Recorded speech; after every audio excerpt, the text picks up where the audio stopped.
Magandang hapon po. Simula na ng magiging bayani sa pagbabalita. Ito ang Bayanihan Balita.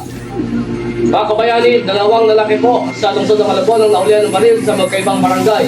Sa barangay Tinajeros, nagpaliwanag ang lalaki na hinagutan siya ng snatcher kaya sa bumunot ng baril. Ayon sa pulisya, meron siyang lisensya para hawak ng baril pero wala siyang exemption sa COMELEC. Samantala naman, sa barangay Longos, nahulihan naman ang isang lalaki ng baril dahil walang kaukulang dokumento. Maharap ang dalawa sa kasong gun ban na pinapatupad ng COMELEC at kapulisan ngayong panahon na ng eleksyon. At yan po ang mga balita mga kabayan. Para sa iba pa mga balita, mangyaring bumisita sa Balitan Plus Facebook at YouTube channels.